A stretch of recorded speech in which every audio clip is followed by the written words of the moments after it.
Iko Nini. So kuna vile jana mimi na Ian tulikuwa kwa the US Kenya Creative Economy Forum, and ilikuwa very interesting one. Yes, met a lot of great people hapo.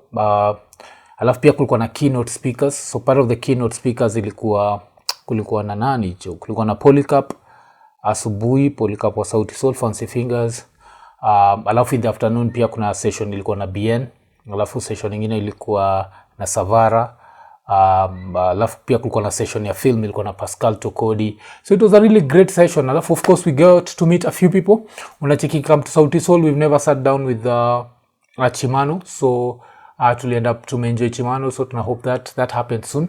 That was great meeting him. Alafu pia nani tena tulimit Nikita Kering. That was also great. Nani tena, it was such a dope place, man. Like some old school singers.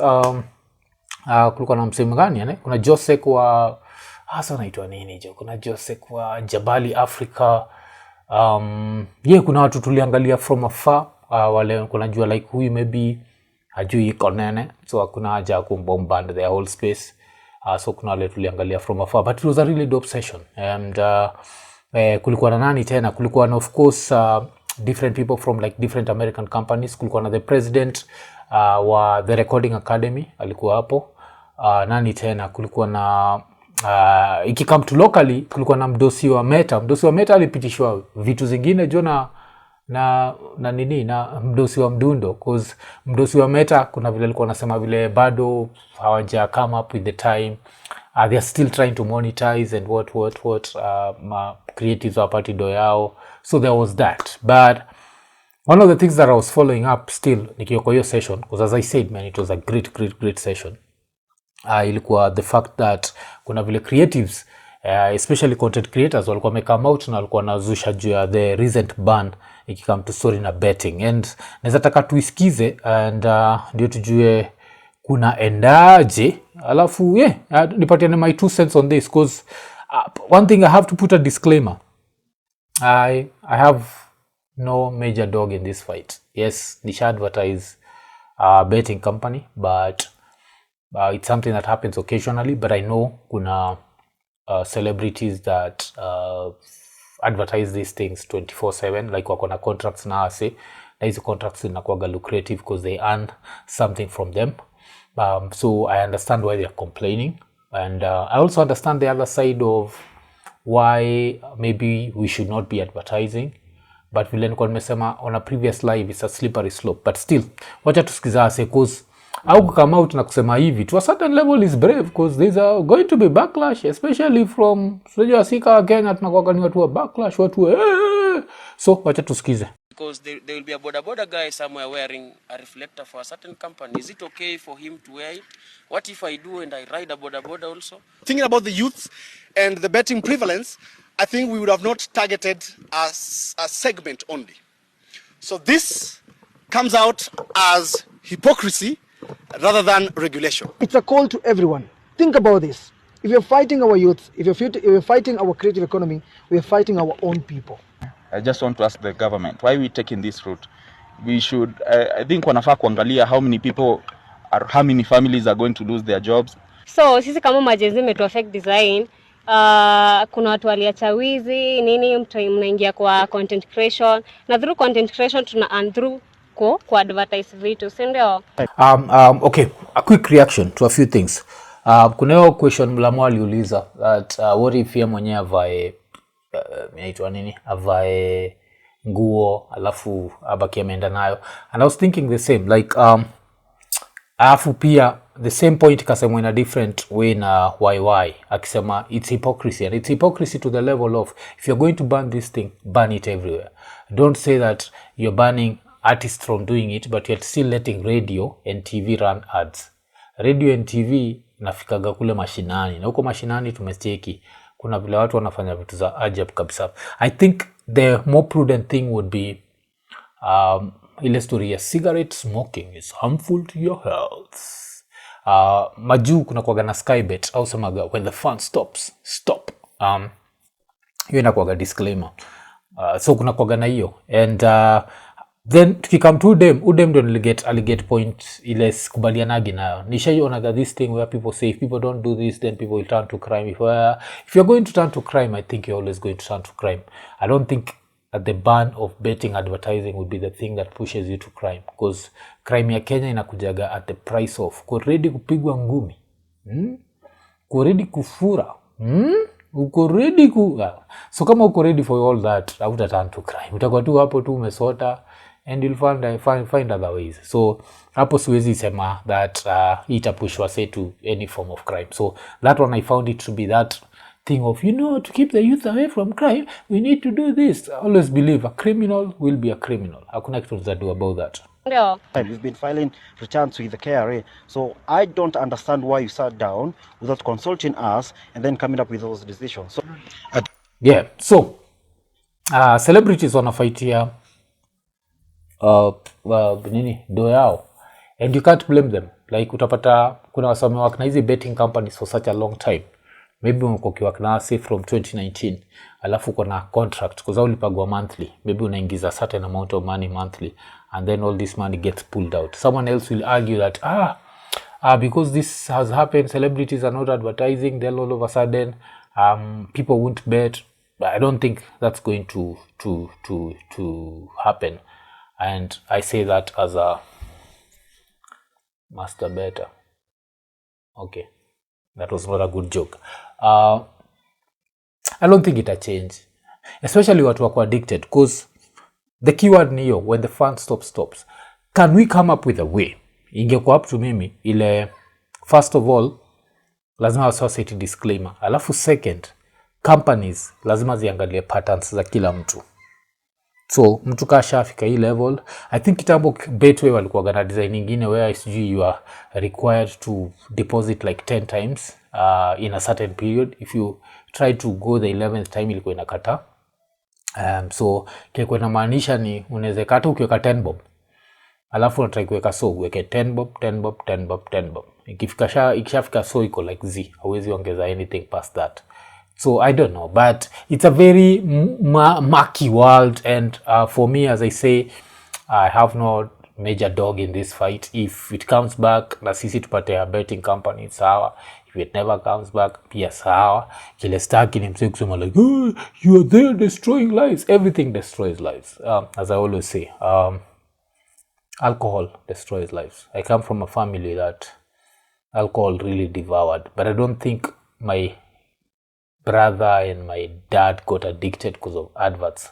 I just think addiction is just addiction, and addiction should be treated like a disease. Like nakumbuka nikiona hii video ile nani, kuna uboy amekuwa kibattle addiction, and Obina amekuwa kitry kumsaidia. Ni uboy anaitwa Stupid Boy, and I remember watching hii video ile, you can feel to a certain level kuna vile Obina is giving up, but then there's the other side of him, you know, notice like anajua vile addiction inakuwaga kitu mbaya, because when someone is battling addiction, of course they are paranoid, so they think you're taking advantage of them even when you are trying to help them out. So I understand addiction. So maybe tukimove from stories of betting, vile nimesema, I have no dog in that fight. If you have your views, let's keep it respectful. Raya za Iko Nini have never kept it respectful. Kumove katombwe, hey, ni idul adha buda jo.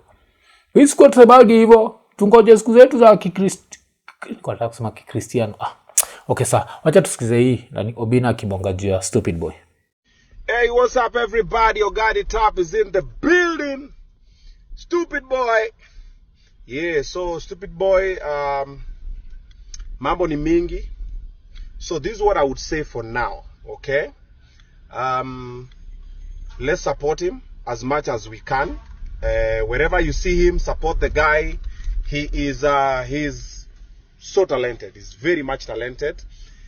He's going places, and he just needs a lot of support and mentorship from all of us collectively, okay?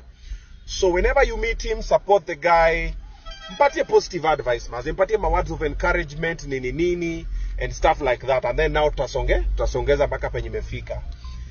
He's not signed under Obina TV Studios.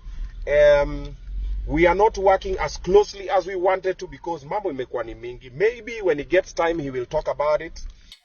Yeah, so hii ni kitu moja ile lazima nisema organ me respect Obina cause hii story you try ametry sana ku save from addiction. So apart from that kulikuwa na boy mimi anaitwa Kimani Mbogwa. Nakumbuka ni Kimani Mbogwa ule mso alikuwa amejirecord akishout. Kulikuwa na huyo alafu kuna huyu. The funny thing is when I had this Obina thing, and it's something that I'm really thinking about, I felt like I need to reach out to the senators.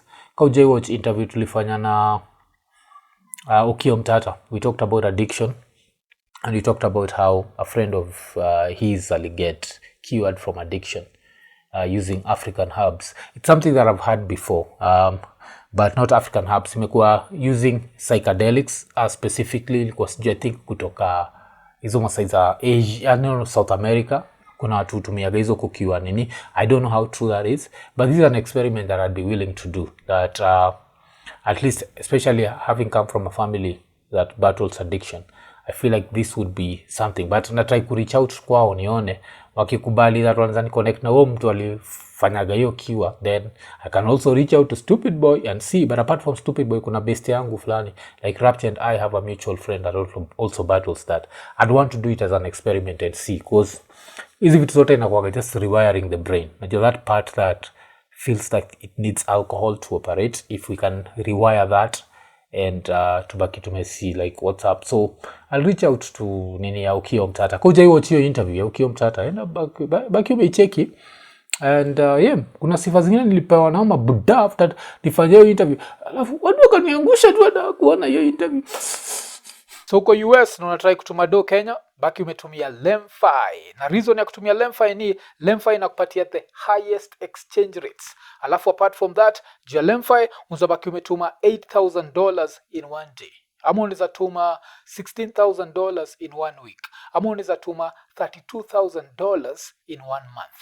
Hiyo ni up to 4 million shillings in one month. Na ni simple kabisa. LemFi app unaweza baki umepata kwa App Store na pia unaweza ipata kwa Google Play. Another reason ya kusign up kwa LemFi ni wewe ni IKONINI fan. Na umekuwa ukishindwa nizaje support IKONINI. Naweza support aje asi. Kuna vile saizi jo mfuko ni mbaya.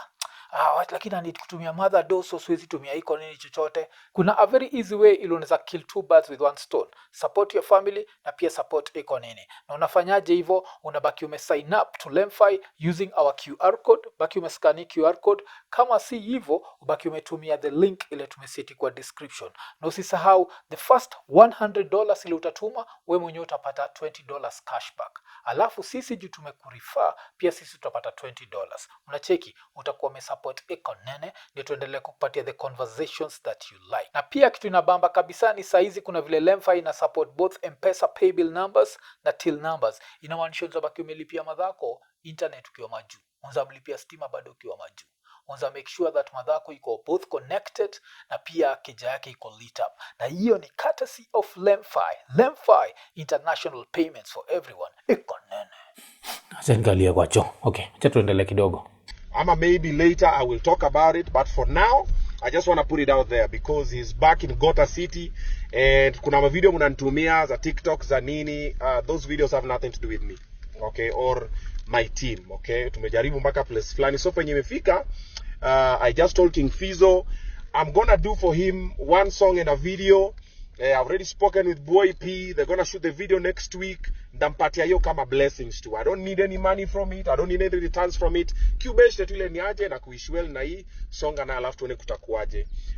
Yes. So ikikam to hiyo kitu naweza sema tu ni hivyo, like someone who's battling addiction, saving them becomes a really hard issue, and I feel like that's what happening in this situation whereby Kasha Rudi Gota City, of course you're around the people who influence you negatively, and yes, and then you also find solace in alcohol, and I always find like before that part is reset, it's really going to be hard. I don't know if it's resettable, and if even there is such a word as resettable. Sijui kile najua ni that's one of those works that he himself also, he has to make that decision that he wants to nini. It's not as easy as that, but lazima make. And this is the point where I always say that as much as I criticize religion a lot, come to kitu kama addiction, if getting saved would help save him, I'd actually be up for that. Najua, because as I said, it's all about resetting your brain, and that's what sometimes religion ufanyaga. Najua, and it gives you that warm, fuzzy feeling that someone is looking out for you. I don't know, and it's sad kuona like such a young person kubattle hiyo kitu, because for most people it ends up being like a lifetime addiction thing, like a lifetime battle that is something you have to battle for the rest of your life. So hopefully, and he'll be able to conquer it. And yeah, and pia big up to Obina for trying to help him out. And of course, show Obina ina happen kesho. Yes, ina happen kesho Saturday. Itakuwa pale Red Room. Mimi, Ian, RAPCHA, tutakuwa hiyo area. Because lazima to support jo. Ikikam to ile show ya RAPCHA ya December, one of our biggest supporters was Obina. And damn, I keep forgetting, man. That show is still up on GUMROAD. And very soon itakuwa, I think in the next 2 weeks itakuwa on IKONINI.live. Alafu tutabaki tumecheki. And yeah, baki umecheki hapo. Vile nimesema jo, RAPCHA the Scientist Raw and UNKUT 4 iko available kwa gumroad.com. Baki umecheki. Alafu pia Saturday baki umetokea, umesupporti raya hiyo sio ya kawaida, inaitwa RAPCHA the Scientist, inaitwa Obina. Obina atakuwa akifanya show yake inaitwa My Mistakes, itakuwa ikihappen hapa Red Room. So sio yenyewe tutakuwa ndani ya nyumba, na tuna hopefully pia wewe mwenyewe utakuwa ndani ya nyumba. Obina anakuwa like one of those like the realest ones out there, supports people wholeheartedly, and it is a beautiful thing to see. And he's one of the many people. One thing about e-industry, I remember tukiwa was to go back to where the US Economy Forum, Kenya US Creative Economy Forum, one of the things nilikuwa naambia Ian is like when you look at the creatives just interacting with each other, it's one of the most beautiful things utaona, because it shows you that there's enough for everyone and people actually really support each other. Like watu wanainuana, like unacheki hivi na watu wanainuana, and it's such a beautiful thing to see. And yeah, so but come to betting, then I niko sure a few keyboard warriors wako hapo chini. Oh, kabla nimalizie hii video, acha ni address another thing. Kuna tulibaki tumereact to Mamito, and I saw a few comments that I found to be super interesting. One of the people was like, corruption is not a laughing matter. Everything is a laughing matter.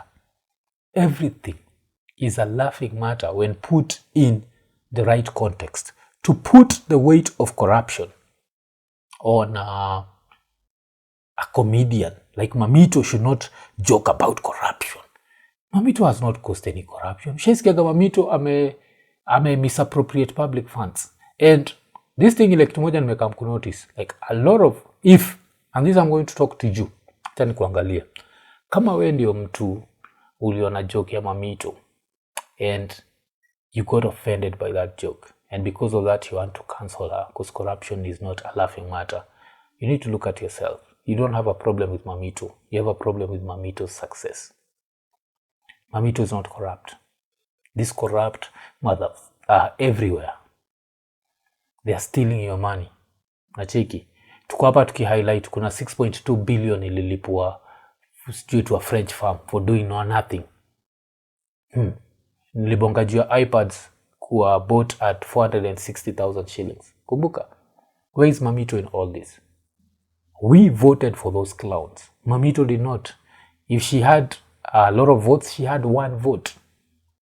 Do you know countries that people joke about corruption? Countries that have no corruption. Why? And Mamito has no power. She's not the president's daughter. She's just a comedian. And she made a joke while trying to promote her show. Kuna show yake inakuja na nani? Mpaka nichiki kwa soko like, mimba sasa hiyo show yake, stay watch.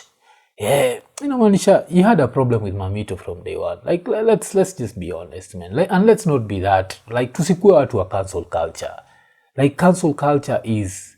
Alafu, another thing I remember, pia, the US Economy Forum, nakumbuka, there's one thing ile nilikuwa naambia Ian, like, sometimes I just like being around akina director Phil, najua Phil wa Philip TV, Philip Karanja, kwa karibu na akina Abel, akina Jugush, Butita, because you know them, they come as a package, and you look at them and you're like, let me clap for you, man. Najua, because you've shown me what hard work and success does.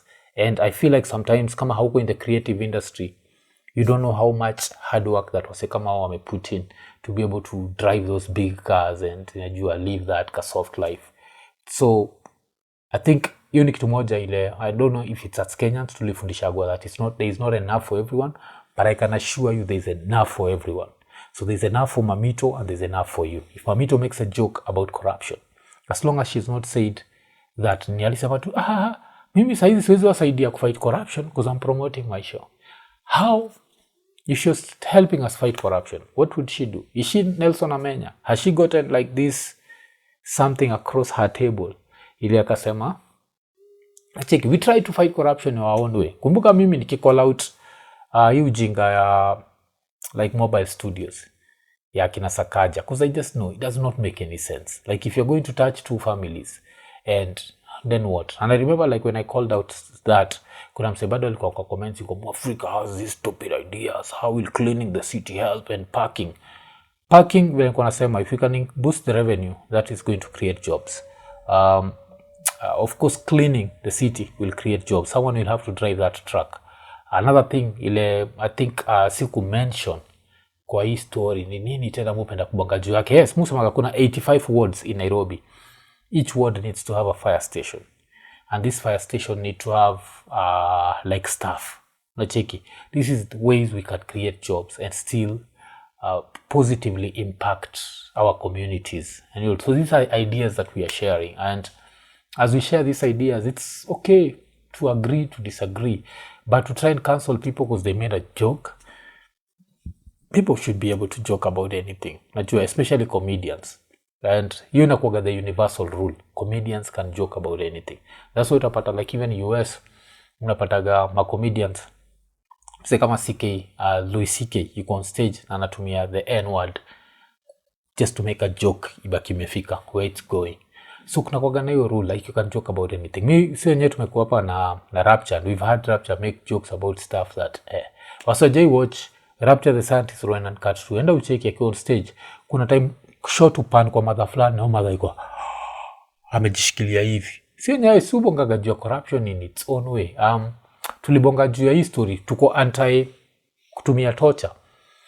But ile time kabla tukam tujue details juu ya history ya Boni, tuko tumejoke juu ya story ya kutochariwa na msana ongea Kiswahili sanifu. So let's not go there, man. Let's not go there. Every time you feel like you need to cancel someone, you need to just ask yourself, why am I canceling this person? Is it because I'm a player hater? Alafu najibu hiyo swali. Iko Nini.